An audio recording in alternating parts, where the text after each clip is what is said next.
Okay, hey guys, and remember I kept telling about how there isn't just enough good movies for me to review because there's nothing interesting for me to watch? Well, it's about time that changes because John Wick Chapter 4 was an absolute blast. This was, I think, one of the greatest action films ever made in history. Like, just watching it was just adrenaline pumping action. There was no restraint, no restriction. It gives you time to catch your breath in between scenes with some cheesy lame dialogues and a subpar story that just keeps going and dragging, and it's just about this assassin who's just not done enough. Like, he just wants to keep going after vengeance and vengeance, and is just so simple in terms of its story and plot that it's totally irrelevant to what this film is trying to create, which is a roller coaster of just action, and you have every like it really like expands the genre of action, right? Because at its core, this is a gunfighting, close quarter combat kind of film. But if you guys watch the previous installments, you have all these little pieces of things that John Wick does. It's known as a John Wick thing. Like the pencil is a John Wick thing. The don't touch his dog is a John Wick thing. Don't touch his car is a John Wick thing. Just don't disturb this assassin, basically, right? It's all a John Wick thing. And then you have all these people who says like, Winston, Jonathan, the way they just address each other, and then they say it's like "Have a nice day" or "Happy hunting," just to give you that little bits and pieces of the lore and the way they speak and make it classy and make it, special and kind of these feel like a secretive organization that's actually taking place around the world, and these assassins are all out there. But this film doesn't hold back, right? It takes everything to the next level. You had horses in the third film. There's horses here. You had cars in the first film. There's cars here. You had motorbike sequence. I think it was in the second or the third film. You have motorbikes here. The only thing that John Wick doesn't do is the sky or underwater. Everything on land, every kind of possible action on land is done by this guy, and it's absolutely insane. And okay, this film does take it up like two to three notches, I would say, and really takes you out of the realistic aspect and brings you more to a superhero aspect because John Wick is no longer a normal human. The action sequences he does in this film really makes you believe that he's just a superhero. And suspension of disbelief is one thing, but I think that the filmmakers knew that we can't have enough fun if we have that kind of human element that restrains him, that tells you, okay, this guy is still human. He's probably going to get his leg snapped or his neck broken, or is going to get shot and he has to go to the hospital. They completely take that all of that out of the picture and make this guy have like 100 to 1,000 bullets shot at him from every possible direction. And just by raising a collar, even with his hand completely unconcealed, just by raising a collar, he can block every single shot that's just aimed to its head or to his body. It's really ridiculous. Like I wish they could have just done a little bit more to show that hey, he gets a cooler suit, or he wears gloves, or he has some kind of a neck protection. Like, it's fine you want to keep the top part of his head open, but at least seal everything else, like his fingers and whatever. Because losing a finger in the middle of a gunfight is like, I think it's totally possible, like when 1,000 bullets are being shot at you. But man, like it really tells you to just suspension of disbelief. Just forget what you know. Just don't think about this in a realistic fashion. We're gonna go all out, and it's just gonna be mad fun action, and it's exactly what we got. There's every kind of fight sequence. You have close quarter combat, you have medium range combat, you have long range combat, you have the pistols, the shotguns, he even gets this incendiary rounds from these kind of assault rifles that some of the bad guys are possessing, and that part is a kind of is kind of strange because in John Wick 2 and 3 he actually has access to a wider arsenal of weapons through the film. He actually gets stronger guns or whatever that either he picks it as part of his evening job, where he goes to kill one of the D'Antonios, right? What's the name? Santino's sister, basically, in the second film, right? And he gets to pick his guns, and in the third film he gets the guns from the Continental itself. In this one he actually steals the guns from the bad guys towards the latter part of the film, which it's kind of weird because he could have just had more of the guns given to him by Winston and the other guy, the Morpheus guy, who basically work together in this film to help to prepare John Wick for his upcoming battles. So I just wish that they would have prepared him more, give him like an arsenal, make him feel more like the Punisher, give him some kind of high-tech stuff because you wish there were more gadgets that, this assassin uses, considering all the fight sequences that he ends up in. I'm sure they have some better technology to equip him other than just a bulletproof vest that he has to rely on for the most part. But that vest really makes him like a real superhero because he can take hits, he can fall off buildings, he can get shot like a billion times and he's absolutely fine. There are also moments where he just has an infinite ammo glitch of sorts and he just keeps firing without ever reloading in some scenes. I would like to believe that he does reload in between when we are not looking, just to tell myself that there is some bit of realism left. But then later on, you see the guy falling off a roof of a building completely unharmed, just gets up or gets hit by a car and is totally able to walk for a good distance. Like I get it, adrenaline and all, but adrenaline doesn't last you for 2 hours, guys. This guy's insane. He just gets hit from every direction and he keeps going. But hey, the film was just so fun. Like everything that you watch in this is like everything you want in any action movie ever. I think the crew that worked on the action for this, the stuntmen, the choreographers, especially the choreographers, right? And the camera crew, they knew exactly what they were doing. It looks like they really planned years ahead of time to come up with such amazing action sequences.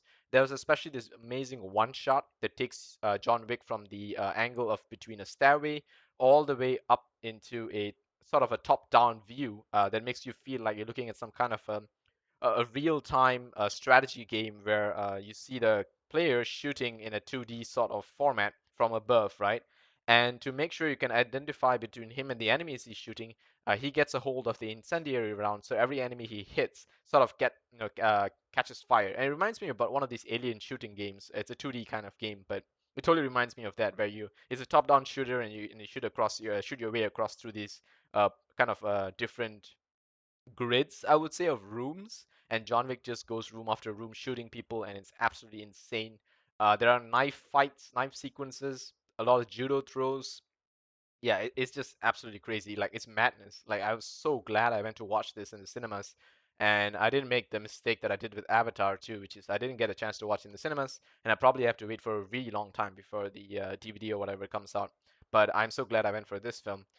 Now, let me tell you, in all honesty, I personally would rate this film a 9 out of 10, right? Because I absolutely love it. In fact, I wouldn't mind giving it a 10 just because I don't think I've seen an action movie this great in such a long time.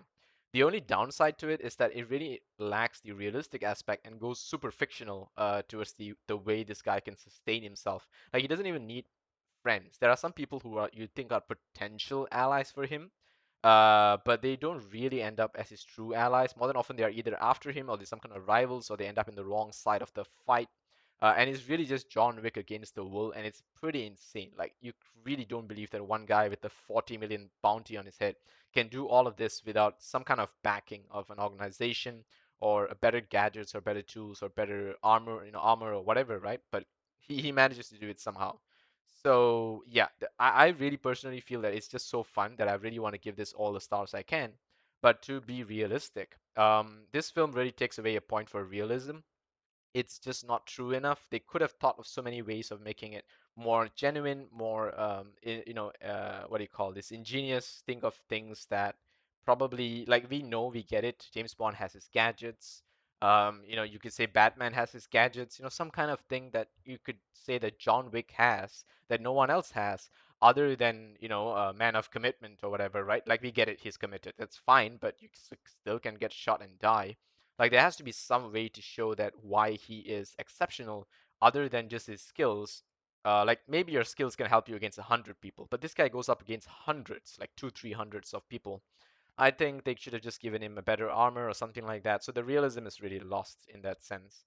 The second thing that I really didn't really enjoy about this film is that the what do you call this? These side characters are really downplayed. You don't really feel their impact in this film. Like I was really happy to see Donnie Yen, and I think Hiroyuki Terada or something like that. Hiroyuki Sarada, I think, and he was also really good. Part of this film because he's a great samurai. He's a real life swordsman, I believe. He really practices swordsmanship, so it's really cool to see him.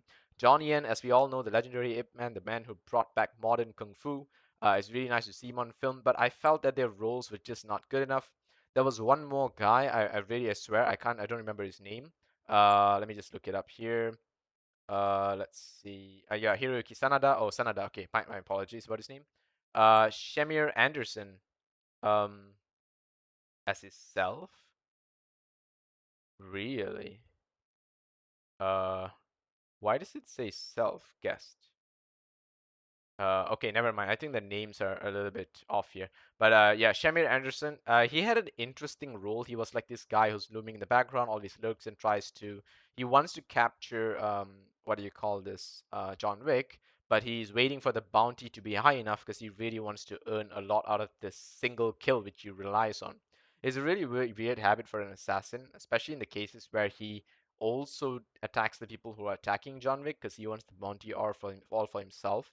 It makes sense to some point, but later on it just gets weird because he lets go of John Wick in one scene where he clearly caught him just because he hasn't got the bounty high enough. And then when he meets the bad guy, who's played by Bill Skarsgård, the guy who plays Pennywise, he's also a fantastic actor. Yeah, when he meets with him, he really gets double crossed sort of by Bill Skarsgård, who stabs his hand to test for his commitment, sort of already handicapping him in a way, in his pursuit. But he still wants to trust him and still believes that guy is going to pay him to do the job. I don't know. It's really weird. The relationship he has with the core villain, who is Bill Skarsgård, is really weird because he goes to Bill Skarsgård. He says, "Hey, I want this much money." Bill Skarsgård stabs his hand. He's like, "I want to see how committed you are. Pull your hand out of the knife," and he pulls his hand through the knife and he's like, okay, go and do what you want. And like, why would you trust this guy? This guy is just really insane, right? But you trust him anyway. So that's a very weird thing to do. And Bill Skarsgård, I felt, was a very weak villain. He really was a villain that brought almost nothing to the table. And that's a shame because he is a fantastic actor. He's actually a really, really good actor, mind you, because he's one of the Skarsgård family brothers, and I think that he had so much potential, especially considering his role he has played as Pennywise.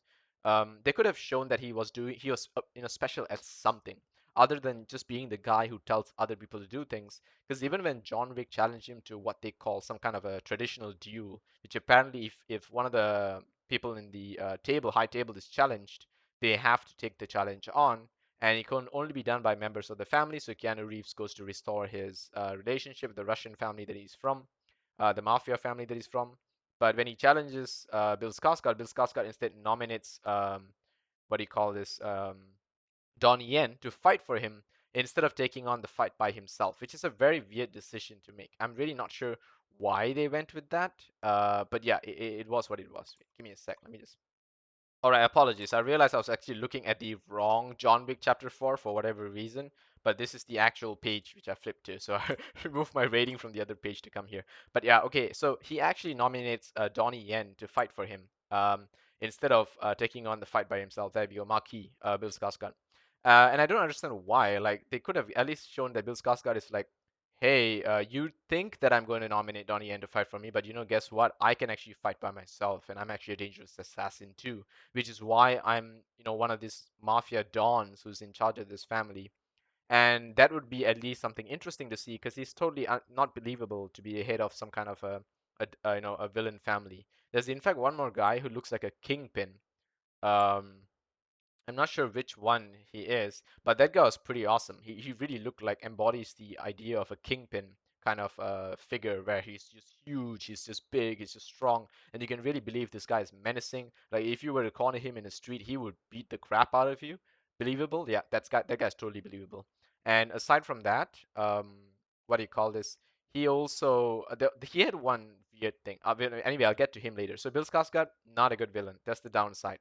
So as for the what do you call this? The Kingpin guy. Let me just check whether it's this guy. No, this guy's one of the villains. He's not the Kingpin guy. Let me see if I can find him here. No, he must be in one of the other set of cast. Probably further down the list. Because I don't believe he's a very famous actor. I think he's pretty new for this. Uh, Sumo Tracker, The Elder, Harbinger. Daiki Priest Claus? Yeah, Claus. This guy. I think this is the guy that John Wick goes after. There's no photo of him on IMDb. But yeah, anyway, he is a pretty menacing guy, and that guy is totally believable. But he had a weird habit. Like I get it, they want to make him cool. They want to give him like a habit to kind of humanize him.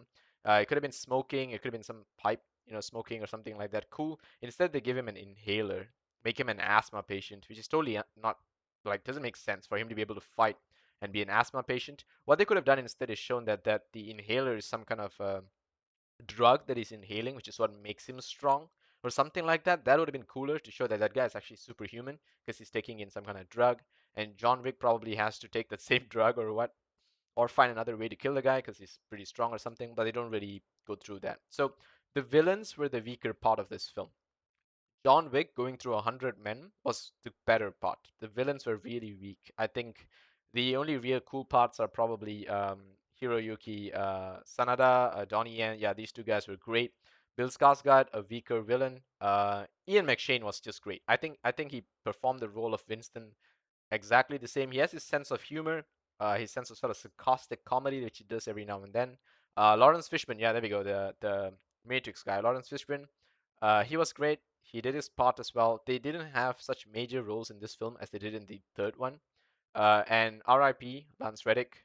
Um, he died in the film. He died in real life. But man, he was such a he was such a wonderful actor to see on screen. His presence alone was just something that I would say that everyone in the room I'm surely felt that um, he really played a huge role in just bringing everyone together in a scene to show that there is this cornerstone of loyalty sort of to Winston. That's what Charon was. But yeah, R.I.P. Lance Reddick. He did his part. So the villains were the weaker part, which is another reason I have to pull off another rating, aside from the reality or whatever. And as for the music, it was great. The action sequences, no doubt. The visuals were amazing. There was one or two parts where I saw some weird CGI. I'm not gonna lie to you, but it was especially in the sequence where they are fighting around this location in Paris. Let me pull it up for you. Yeah, so it's this location, the Arc de Triomphe. I'm not sure if I'm saying that right, or the Arc de Triomphe, but it's in Paris. It's a huge roundabout, which is where the fight sequence happens. Over here, you can really see sort of the how can I put it, the seams, or rather in the CGI, and you can really tell the difference between a CGI person and a real person, and it's getting kind of obvious here. This is where the CGI kind of gets weaker, I would say, and also parts where the people are being thrown out of the cars, getting hit by the bikes. You can clearly see that some of their faces just stretch into some kind of a CGI plastic dummy kind of thing. And yeah, it's not very well done here, but this is where the CGI really gave in. In terms of the overall action, I guess is as realistic as possible, but yeah, you gotta really suspend your disbelief, and you really have to go into this film knowing that this is some kind of a superhero film. It's some science fiction level of action. It's not really anything realistic or whatever like that.